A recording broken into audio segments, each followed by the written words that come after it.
17 اراکین ہیں جو الائز کے ان کے، اور 20 جو ان کے ساتھی تھے جنہوں نے ریبیل کیا ان کی حرکتوں سے، ان کے سر ہیں۔ یہ کل 37 لوگ ہیں، 37۔ یہ سارے کے سارے پاکستانی ہیں ٹھیٹھ، اور یہ سارے نون لوگ ہیں، اور یہ سارے وہ لوگ ہیں جو کئی بار پاکستان کی اسمبلیوں میں اور اداروں میں الیکٹ ہوتے رہے ہیں۔ ان میں سے کوئی غیر ملکی نہیں ہے، یہ سب پاکستانی ہیں۔ اگر عمران خان صاحب بیہیو کرتے، اور سب سے بڑی جو انہیں بیماری لاحق ہے تکبر کی، وہ یہ سمجھتے ہیں کہ وہ عقل کل ہیں اور باقی سارے بے وقوف ہیں، اور آتا جاتا موصوف کو ککھ نہیں ہے سوائے بد زبانی کے۔ تو اگر وہ لوگوں سے پیار کا برتاؤ اپنے ساتھیوں سے کرتے اور ریاستی معاملات کو سنجیدگی سے چلاتے تو وہ حکومت کر رہے ہوتے، ہمیں عدم اعتماد لانے کی کیا ضرورت تھی؟ ہمارے تو نمبر ہی پورے نہیں تھے۔ تو ایک طرف انہوں نے اپوزیشن کو پیس ڈالا، انتقام کی چکی میں پیسا، سول سرونٹس کو کام نہیں کرنے دیا، ان پر نیب چڑھا دی، اور ہم پر بھی نیب چڑھا دی، اور اب دوسری بار ہمیں جیلوں میں ڈلوانا چاہتے تھے، اور چاہتے تھے کہ مرضی کے جج آ جائیں، مرضی کی عدالتیں ہوں، اور یہ سارے جو ہیں یہ جیلوں میں چلے جائیں۔ یہی تھا نا موٹو، اور کیا تھا ان کا؟ مجھے آپ یہ بتائیں، 22 کروڑ کا ملک جو ایک نیوکلیئر سٹیٹ ہے، وہ انتقام کی بنیاد پہ چل سکتا ہے؟ جہاں لوگوں کے پاس کھانے کے لیے روٹی اور پہننے کے لیے کپڑا نہیں ہے، جہاں کلین ڈرنکنگ واٹر آپ لوگوں کو نہیں دے سکتے، جس کے شہروں میں سیوریج کھڑا رہتا ہے اور پونڈنگ ہوئی ہے، اور ہم 50 سال پرانی زندگی گزار رہے ہیں، دنیا 50-100 سال آگے جا چکی ہے۔ وہاں وقت ہے اتنا کہ جسے حکمران منتخب کیا جائے یا ایون سلیکٹ کیا جائے عمران خان کی طرح، وہ آ کے تو ڈنڈے ماری شروع کر دے؟ اس شخص نے کی، پہلے اس نے ہمیں چور بنانے کی کوشش کی، سب ملے ہوئے تھے اور جناب چور بنانے کی کوشش کی، پھر ہمیں دائرہ اسلام سے خارج کروانے کی کوشش کی، اور جب سب کچھ فارغ ہو گیا، کوئی حربہ جو ہے وہ کامیاب نہیں ہوا، تو اب کہہ رہا کہ غیر ملکی سازش ہے۔ تو کل نواز شریف صاحب نے ٹھیک کہا کہ تم نے ایٹمی دھماکہ کیا جو تمہارے خلاف غیر ملکی سازش ہوگی، تم سی پیک لائے ہو، معاشی دھماکہ کیا جو کوئی تمہارے خلاف ہوگا۔ تم نے کیا کیا ہے؟ کیا یہ ہے کہ آپ نے کشمیر جو ہے وہ مودی کی جھولی میں ڈال دیا، کیوں نہیں کی؟ کیا یہ ہے کہ آپ کو جب ٹرمپ ملا تو آپ نے کہا میں دوسرا لگتا ہے ورلڈ کپ جیت کے آیا ہوں؟ یہ میرے الفاظ تو نہیں ہے۔ کیا یہ ہے کہ آپ نے ایک یہودی سابقہ رشتہ دار کی الیکشن کیمپین کی لندن جا کے، اور جو پاکستانی تھے صادق خان صاحب لندن کے جو میئر ہیں ان کو اپوز کیا اوپن؟ کہتے دوسروں کو ہیں آپ کو شرم بھی کوئی نہیں آتی۔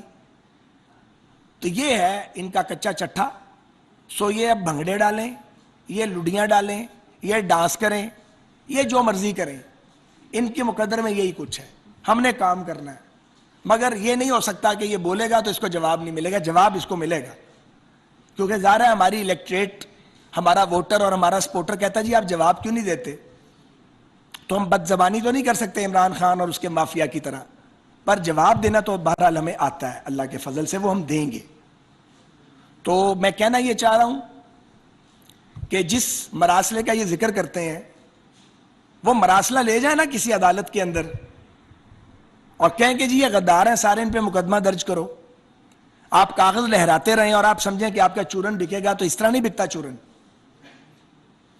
یہ سازش عمران خان صاحب کے نکالنے کی عمران خان صاحب نے خود کی ہے، یہ بنی گالا میں تیار ہوئی ہے، اور یہ سازش جو ہے اس کو جادو ٹونے کا تڑکا لگا ہوا ہے۔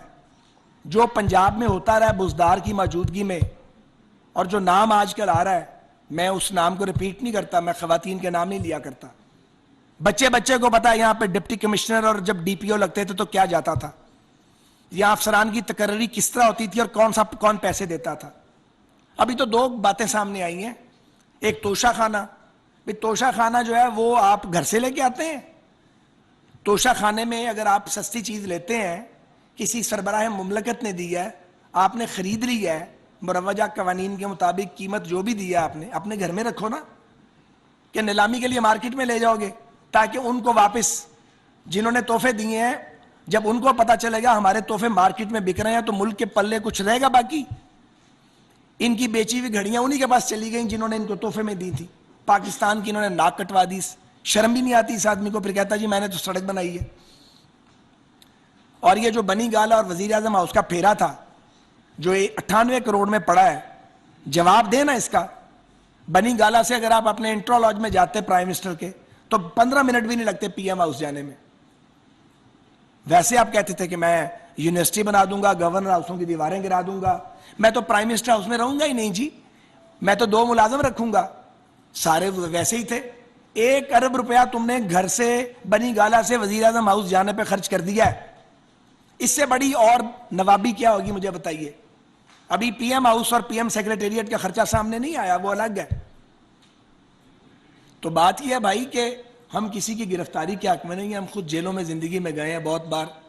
ہم سمجھتے ہیں کہ جیلوں میں ڈال دینا جو ہے، اس سے آپ لوگوں کے ساتھ زیادتی تو کرتے ہیں، اور یہ زیادتی نہیں ہونی چاہیے۔ اور دوسری بات ہے کہ میری یہ ذاتی رائے ہے، ایگزیکٹو کا کام ہے کہ وہ ملک چلائے، اکاؤنٹیبلٹی جو ہے وہ اداروں کا کام ہے، وہ حکومت وقت جو ہے وہ قانون کے پیرامیٹر میں رہ کے کر سکتی ہے۔ ہم یہ نہیں کریں گے کہ اگر خواجہ سعد رفیق کو پکڑنا ہے تو مہینہ پہلے ڈنڈورا پیٹتے تھے ان کے وزراء، یہ پکڑا جائے گا، یہ پکڑا جائے گا۔ انہیں غیب سے خبر آتی تھی یہ پکڑا جائے گا، اس لیے کہ نیب اور یہ ان کا ناپاک گٹھ جوڑ تھا، یہ ایک شیطانی اتحاد تھا، شیطان اور شتونگڑے اکٹھے تھے، اور یہ پلان لے کے آئے تھے کہ پاکستان پہ 12 سال رول کریں گے۔ 4تھا سال آپ کو نصیب نہیں ہوا، آپ کی اپنی حرکتوں سے۔ سازش عمران خان آپ نے خود کی ہے، آپ کے رویے نے کی ہے۔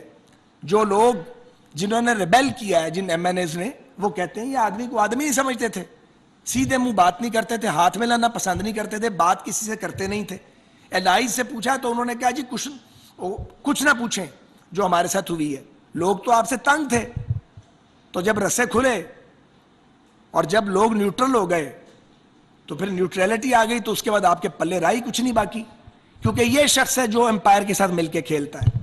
امپائر کی انگلی اٹھانے کی بات 2014 میں ہم نے نہیں، عمران خان نے کی تھی، جب ایک منتخب حکومت کو گرانے کے لیے دھرنا دیا تھا۔ اب پھر کہہ رہا میں لانگ مارچ لے کے جاؤں گا، تو ضرور جاؤ بھائی لانگ مارچ لے کے، پھر دیکھے گی حکومت اس نے کیا کرنا ہے۔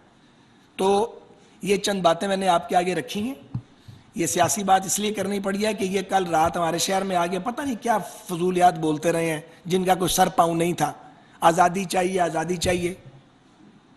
بھائی نواز شریف صاحب کو بھائی جب ایٹمی دھماکے کیے سپر پاورز کی مرضی کے خلاف تو ان کی گورنمنٹ ٹاپل کروائی گئی تھی، اس کا ایک جواز سمجھ آتا ہے کہ انہوں نے نیوکلیئر ایکسپلوژن ان کی موجودگی میں ہوئے تھے، ان کی حکمرانی میں۔ جب دوسری بار میاں صاحب کو نکالا گیا تو سی پیک کی شکل میں ایک معاشی دھماکہ کیا تھا۔ آپ نے کون سا دھماکہ کیا ہے؟ آپ نے تو پاکستان کی معیشت کا سوا ستیاناش کر کے رکھ دیا ہے۔ پہلی کیبنٹ میٹنگ میں جو ہمیں بتائی گئی ہیں، جو فگرز آئی ہیں، ہوش ربا ہیں، کہاں پہنچا دیا انہوں نے پاکستان کو۔ اور میں حیران ہوں، بجائے شرم آئے آدمی کو کہ میں نے ملک کا بیڑا غرق کر دیا ہے، لوگوں کو بھوکا مار دیا ہے، قرضہ جتنا 70 سال میں لیا گیا آپ نے 4.25 سال میں اس سے زیادہ لے لیا ہے۔ مجھے بتائیں کہ لگا نظر آتا ہے؟ تو یہ ان کے کرتوت ہیں، ان کا مقابلہ سیاست کے میدان میں کریں گے، لیکن کام جو ہمارے ذمہ لگا ہے اس کا وقت ان پر برباد نہیں کریں گے، کام سنجیدگی کے ساتھ کریں گے، پاکستان کو، پاکستان کے اداروں کو انشاءاللہ تعالی ٹریک کے اوپر واپس لائیں گے۔ ایک بات اور کرنی ہے، پھر میں کوسچنز آپ کریں۔ یہ کہتا ہے کہ جی عدالتیں جو ہیں وہ رات کو کیوں کھلی ہیں؟ کوئی سے پوچھے کہ یہ آئین جو ہے آپ اس کے اوپر سے روڈ رولر گزار دیں یا آئین کی کتاب کو پھاڑ کے پھینک دیں، آپ دادا گیری کریں اسمبلیوں کے اندر، آپ جو لکھے ہوئے قوانین ان کی بلیٹنٹ وائلیشن کریں، تو کیا عدالتیں بند رہیں گی؟ بلکہ اگر عدالتیں بند رہتی ہیں تو اس کا مطلب تھا اس ملک میں کوئی عدالتی نظام نہیں ہے۔ تو اگر سپریم کورٹ آف پاکستان نے کانسٹیٹیوشن آف پاکستان کو پروٹیکٹ نہیں کرنا تو کون کرے گا؟ انہوں نے اپنی آئینی ذمہ داری ادا کی، تماشا لگایا تھا قومی اسمبلی میں، سب سے بڑے ایوان میں جو مدر آف دی انسٹیٹیوشن ہے، انہوں نے تماشا لگایا ہوا تھا، انہوں نے پکڑا ہوا تھا قومی اسمبلی کا دروازہ، میں نے نہیں جانا، میں نے وزیر اعظم ہاؤس سے نہیں نکلنا۔ یہ کوئی طریقہ ہے؟ آپ کی جو مصنوعی اکثریت تھی آپ نے لوز کر دی، جب لوز کری تو آپ کو باہر جانا ہے۔ پہلے بھی وزیر اعظم جاتے رہے ہیں، کسی نے وزیر اعظم کا دروازہ کبھی پکڑا وزیر اعظم ہاؤس کا کہ میں نے نہیں جانا؟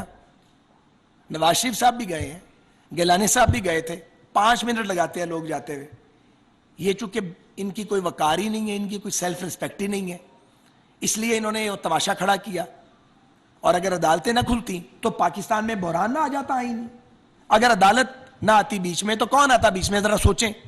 یہ چاہتا تھا کہ پاکستان میں ڈیموکریٹک سسٹم ڈیریل ہو، نہ کھیلوں گا نہ کھیلنے دوں گا. یہ پاکستان کے مفادات ہیں، ان کے سامنے ملکی مفادات کو یہ ان سے کھلواڑ کرتے ہیں. یعنی ریاست کو نقصان ہوتا ہے ہو جائے، ڈیموکریسی جاتی ہے ڈیریل ہو جائے، آئین ٹوٹتا ہے ٹوٹ جائے، عمران خان نہیں جا سکتا کہیں. کیوں؟ تم کون ہو؟ کیا تم نے پاکستان کے لیے؟ ایک شوکت خانہ بنایا تم نے، مانتے ہیں تو بہت اچھے کرکٹر رہے ہو، مانتے ہیں. تو اس کا مطلب ہے آپ کو حق دے دیا جائے، حق حکمرانی، کہ آپ ججوں پر بھی تنقید کریں، آپ ریفرنس بھی بھجوائیں ججز کو، جہاں مرضی کا فیصلہ نہ آئے وہاں پہ گالیوں کی بوچھاڑ کر دیں. چیف الیکشن کمشنر کا پہلے آپ نام دیں، انڈرسٹینڈنگ سے اپوزیشن اور گورنمنٹ کی وہ لگیں. اگر وہ آپ کے احکامات نہ مانے غیر قانونی تو آپ چیف الیکشن کمشنر پہ دھاوا بول دیں. اور اگر آپ کو نظر آئے کہ جی اسٹیبلشمنٹ نیوٹرل ہے تو آپ نیوٹرل کے مختلف معنی دینا شروع کر دیں آپ، اور آپ جلسوں میں نعرے لگوائیں اور گالیاں دیں لوگوں کو. تو یہ برداشت نہیں کیا جائے گا، اسے قبول بھی نہیں کیا جائے گا، اور اس کا سیاست کے میدان میں جمہوری رویے کے ساتھ مقابلہ کیا جائے گا.